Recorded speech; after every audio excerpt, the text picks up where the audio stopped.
ng ilang kilalang laruan mula noon hanggang ngayon. Bihira na po collect sa Philippines. Bihira. Kung meron, maliitan lang.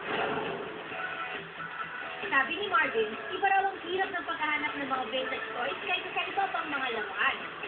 Pag nagbibid ka, alam mo kasi ito, marami kang kalaban. Kaya talagang inaabangan mo yun.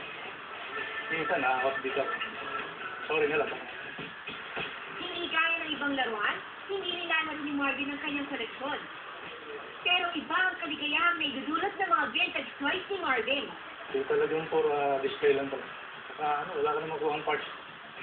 Pag nasira, ako na lang ang gumagawa. Sa ganitong pagkakataon, ang mga mas luma, mas maganda. Karamihan sa koleksyon ni Marvin ng laruan ay mga gawa noong 1970s pababa. May action figures, film toys, cars.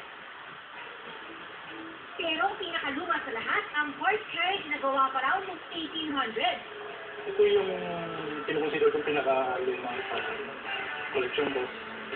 Ito yung... Ayun yan, no? Ito yung carriage ito daw ang horse carriage.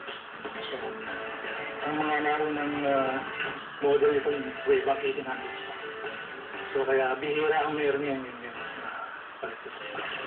Meron ding small collection si Marvin. Pero like everything else in his collection, vintage din daw ito. Semi-spawn na yan nasa 20 plus series na. Itong collection ko nasa first series pa. Kaya ito na yung mga part of point na action figures ngayon.